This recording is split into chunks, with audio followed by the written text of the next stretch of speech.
Bonjour et bienvenue sur la formation Microsoft Word. Dans cette vidéo, on va voir les formes, les smart art, les pieds de page, en tête de page, les équations et les symboles.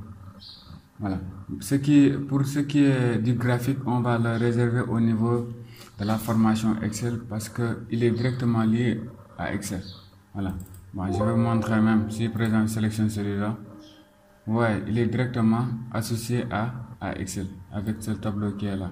Voilà. C'est pourquoi je veux l'expliquer plus en détail au niveau de la formation Excel. Voilà. Sans plus tarder, on va commencer avec les formes. Bon, il y a beaucoup de formes. On a des formes rectangulaires, circulaires, ainsi de suite, ainsi de suite. C'est à vous de voir quelle forme vous voulez utiliser et dans quel contexte. Parce que par exemple, dans chaque contexte, vous pouvez utiliser des formes différentes. Voilà. Par exemple, on va prendre celui-là. On prend celui-là. Voilà. Voilà. Et aussi, un petit truc avant de continuer. Par exemple, avant de sélectionner celui-là, avant de les sélectionner, vous voyez le curseur à la forme d'un i.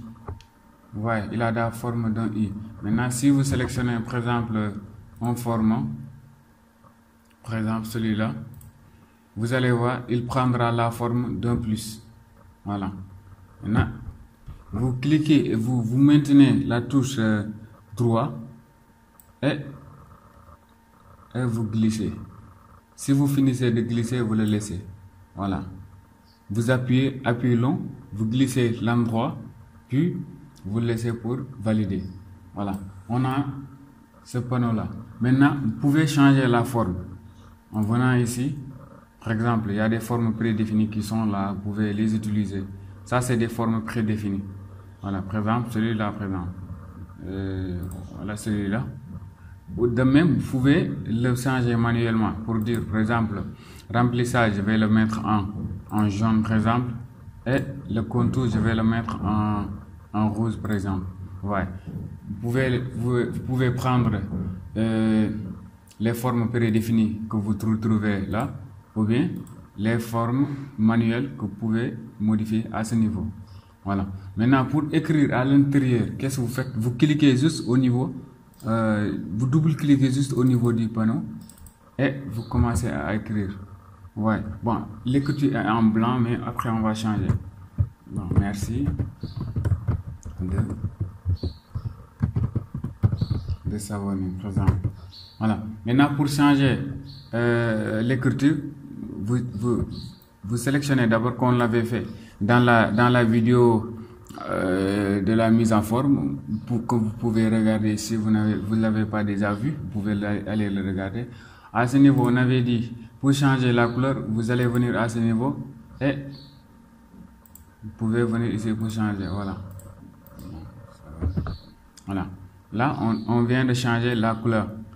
Vous pouvez changer la taille, ainsi de suite. Comme je l'ai dit, vous pouvez regarder la vidéo de la mise en forme pour plus de détails. Voilà. On va revenir ici à ce niveau. Voilà. Maintenant, si vous voulez modifier encore à nouveau la forme, vous double-cliquez et là, il y a l'onglet format de la forme qui s'affiche là. Ouais. Parce que si vous cliquez là, vous allez le perdre. Vous allez pas le voir à ce niveau. Vous voyez, il n'y a plus de format ici. Maintenant, si je double-clique à ce niveau, si je double-clique au niveau du format, vous allez voir, il y a format de la forme qui affiche. Maintenant, vous pouvez changer sa forme et tout ça, ainsi de suite, ainsi de suite. Vous pouvez faire des modifications, voilà. Voilà, en tout cas, il y a beaucoup de détails que vous pouvez faire qui sont là, qui sont disponibles, voilà. Voilà, j'espère que, bon, pour d'autres formes, si vous voulez d'autres formes aussi, il y a d'autres formes qui sont là, vous pouvez les utiliser. Par exemple, je maintiens, je viens là, je maintiens, clic droit, je glisse. Si je finis, je laisse, voilà, vous avez votre format. Je prends un format prédéfini. Je prends un format prédéfini, c'est par exemple celui-là. Voilà. Pour écrire, par exemple, je dis flèche, par exemple, voilà. Ainsi de suite, voilà. Bon, on va pas trop retarder sur ça. En tout cas, voilà les formats que vous pouvez avoir. Vous pouvez aller plus loin en faisant vos propres manipulations. Ils sont là. Vous pouvez faire des manipulations pour mieux comprendre. Voilà. On va venir au niveau de Smart Art.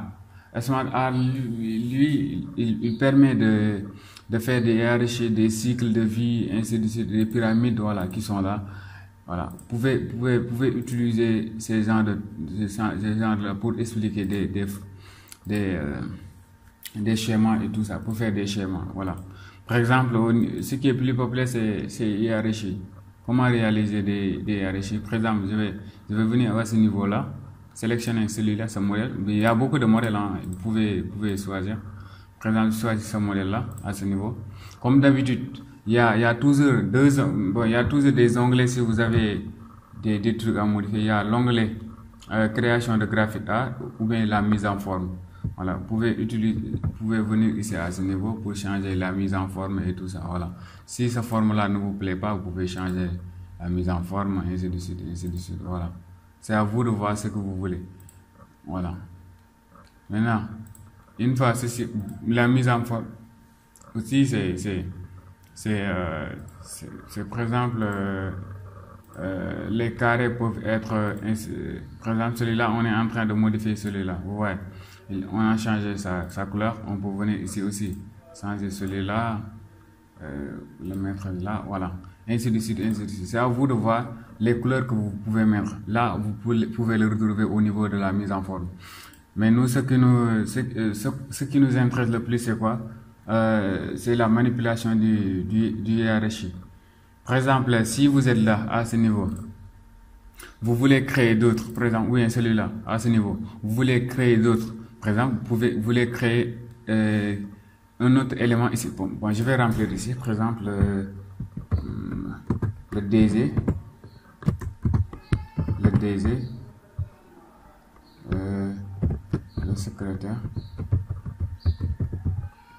le secrétaire qu'on a là. Voilà. Maintenant là, vous voyez, vous pouvez avoir étudiant 1, étudiant première année, étudiant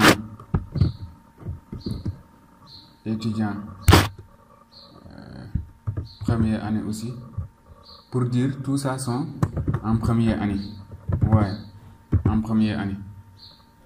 Voilà. Maintenant, si vous voulez quelqu'un à gauche ou bien à droite, vous venez ici. Bon, là, c'est là, à ce niveau. Vous pouvez créer d'autres. Vous pouvez créer autant d'étudiants que vous voulez. Si vous avez une dizaine d'étudiants, vous pouvez en créer, voilà, ainsi de suite, ainsi de suite. Vous voyez, au début, vous avez que 3. Maintenant, vous avez 5 étudiants. Voilà. Maintenant, si vous voulez créer en dessous ou bien en dessous, vous allez utiliser celui-là. Celui-là, vous voyez. Lui, bon, je vais prendre celui-là. Lui, il va avoir un parrain, par exemple. Il va parrainer, il sera parrainé par exemple, un professeur, ou bien, voilà, ou bien, bon, par exemple,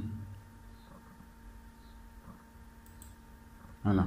Il sera parrainé par un étudiant de deuxième année. Ainsi de suite, ainsi de suite. Voilà. Si vous voulez créer quelqu'un en haut de celui-là, vous pouvez utiliser celui-là, par exemple. Voilà. Pour dire, il y a un intermédiaire à ce niveau. Voilà. Voilà. En tout cas, faites des manipulations pour mieux comprendre. C'est pas trop difficile. Pour ajouter à gauche, à droite, tout ça, il faut juste venir à ce niveau. Ajouter une format. Voilà. Maintenant, il y a les formats qui sont là. Bon, à ce niveau, si on n'avait pas d'assistant, là, on a un assistant qui est là.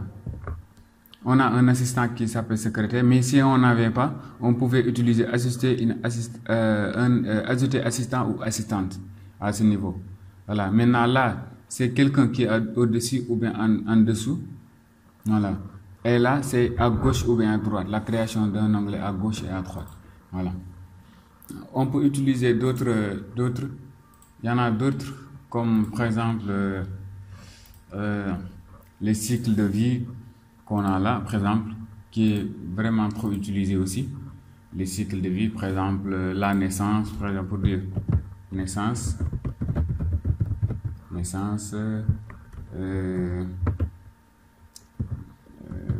en tout cas, ainsi de suite, voilà. Et voilà, vous pouvez créer votre cycle de vie, voilà, et continuer à l'améliorer en tout cas, voilà. Lui aussi, il a ces formats qui sont là, que vous pouvez changer, voilà. Et la couleur aussi, ça peut changer, voilà. Vous pouvez changer la couleur, choisir une couleur qui vous voit le plus, voilà. Ainsi de suite. Voilà, on va venir pour les pieds de page, les en-têtes et numéros de page. Voilà, pour les pieds de page, il y en a deux manières. Soit vous double-cliquez à ce niveau, ou bien vous venez juste directement ici, vous faites en-tête de page. Maintenant, au niveau de l'en-tête de page, vous pouvez choisir un format qui vous plaît. Voilà, par exemple, on va choisir, bon, celui-là me va bien, pour moi ça va. Je vais prendre celui-là, par exemple. En-tête, vous voyez, on a commencé à numéroter les en-têtes. Voilà. Maintenant, en bas ici, ça c'est le pied de page. Au niveau du pied de page, vous pouvez utiliser votre mail, par exemple. @gmail.com, par exemple, si vous voulez. Vous pouvez utiliser votre mail. Maintenant, vous voyez, vous avez un document numéroté plus votre adresse mail à ce niveau. Et ce sera ce qui est plus important au niveau des numéros de page, il se fait automatiquement. Par exemple, on a créé une nouvelle page. Il dit le premier page c'est page numéro 1, le deuxième page c'est page numéro 2. Et toujours on a notre mail qui est là. Votre mail ne change pas, votre mail est là. Voilà. On a fait pied de page en tête. De même aussi, vous pouvez numéroter ici. Hein. Vous pouvez introverser les deux. Par exemple, en bas aussi, vous pouvez dire, au lieu de le mettre les numéros en haut, vous pouvez les mettre en bas en prenant les décos qui sont là. Les décos qui sont là, ouais, les numérotés et tout ça. Mais nous, on va numéroter à partir les documents en haut et au niveau du pied de page, mettre notre mail. De même, au lieu d'utiliser les en-têtes pour numéroter, vous pouvez utiliser le numéro de page pour définir là où vous voulez. Voilà, il y a les marges, au niveau des marges, voilà, ainsi de suite.